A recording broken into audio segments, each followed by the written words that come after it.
Hey everyone, welcome back to the channel. I know in my last video, I talked about my book that I had written, The Last Light of Edgewood. Right here, got a copy for you. If you want it, just follow the link in my bio. Check it out, it's a great read. But I want to talk more about things that I'm interested in outside of the book that I've written. So today I want to talk about two C.S. Lewis quotes that really, I think, get to the heart of why I wrote a story to begin with, why I wrote a book. And I also want to talk about a concept, like an ancient Christian concept called the Ordo Amoris, or the Order of Love.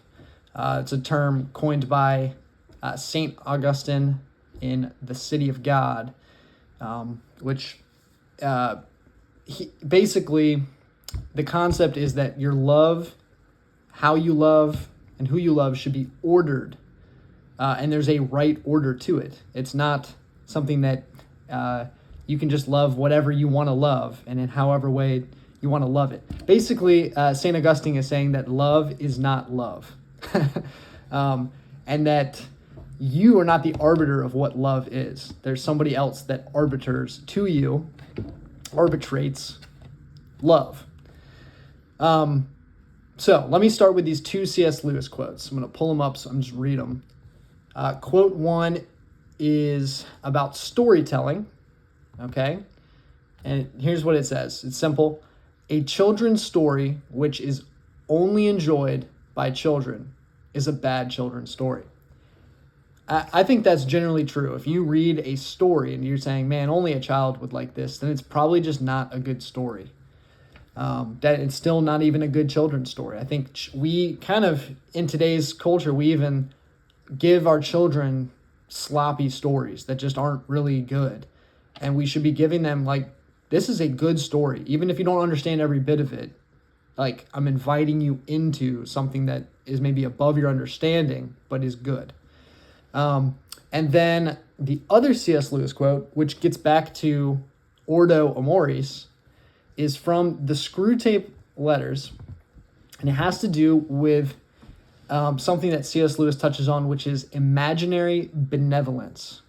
So the Screw Tape Letters, the premise is there's a uncle, right? Uncle Screwtape, this senior devil who is trying to teach and train an apprentice devil of how the best way to corrupt a human soul is.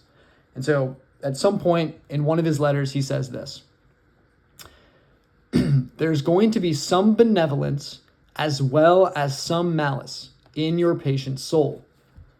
The great thing is to direct the malice to his immediate neighbors whom he meets every day, and to thrust his benevolence out to the remote circumference, to people he does not know. The malice thus becomes wholly real, and the benevolence largely imaginary. So that goes back to the Ordo Amoris, right? Where if your love is disordered, if you are, for example, loving, or even just saying you're loving, but if you're loving a stranger in a foreign land more than you love your family, more than you love your immediate community, your neighbor, the people you are actually living life with, that's disordered, and it's not love. It becomes imaginary. And this is the big issue with virtue signaling, with, signs in our yards that say Ukraine on them. It's like, we don't live in Ukraine, like that. I love these people. Okay, that's all well and good, but how well do you actually love your neighbors that are right next to you? That's worth considering. That's what an ordered love should look like. So, that is just something to think about. I don't really want to preach on it too much, but I did make this little diagram and very rudimentary, probably oversimplified version of Ordo Amoris, where you've got you in the center, then your family, then your community, and then the world. And this actually, I don't believe is even a good diagram for it. And although it demonstrates how love should flow, where love should flow first from you and then outward until it reaches, the farthest extents of the world. I don't believe this is true, and this isn't true love. I'm gonna make one modification to the diagram.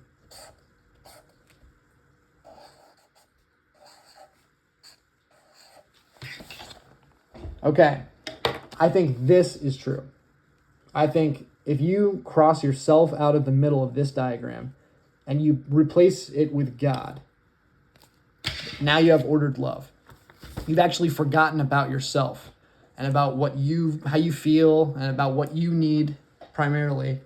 And now your loves are ordered with God, family, community, others. And it's not that you're loving yourself last or you're not loving yourself at all. You'll probably be taking a pretty good care of yourself just with how it will actually work out in reality. For example, if you really loved your family, maybe you would take care of yourself. Maybe you'd start eating healthy. Maybe you would, I don't know. Yeah, you wouldn't be doing things that hurt you because you do love your family and because your family loves you, right? So they would want you to take care of yourself. Okay, so moving on to what does it mean to be a hero?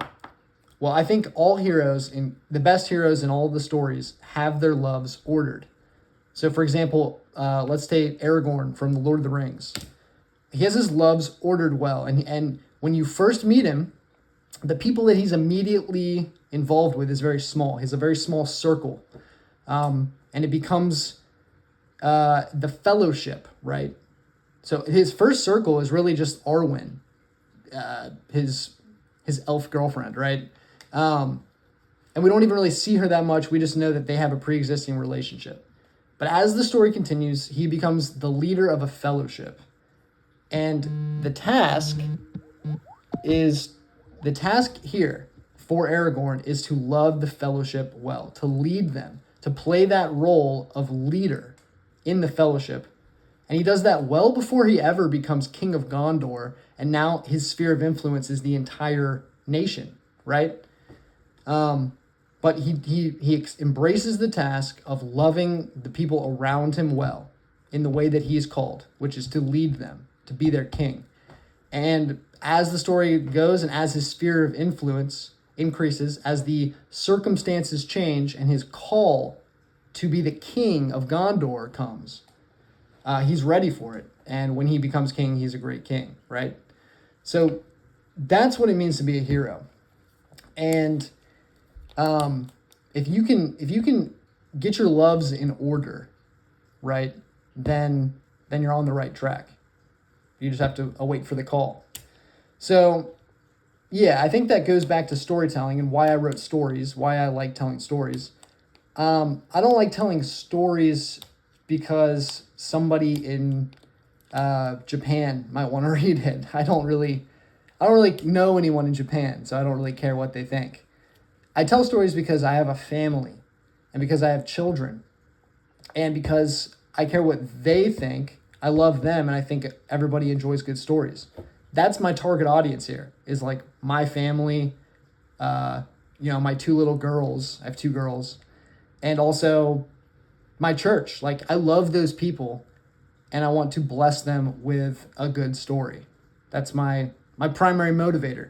And I think by extension, if I do that well, then other people in the exterior of that community, people I come in contact with later in life, or just people who hear about the book that I wrote or the stories I tell from somebody that they know and not from me directly, that they also will be blessed.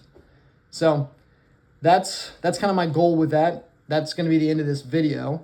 And yeah, it's something that I'm thinking on a lot as I look to write book 2, which is going to be much more of a typical hero character narrative. And yeah, I mean, that's all. I kind of also want to talk about one more thing before I end the video, which is home, the concept of home, and how heroes, they are protectors of home. They represent home, whatever home means. So, heroes usually are willing to lay down their lives for others, and in doing so, protect other people's home. And if you love your home well, if you take care of your household, if you can create a beautiful home for you and your family, then you're a hero. I think it's that simple.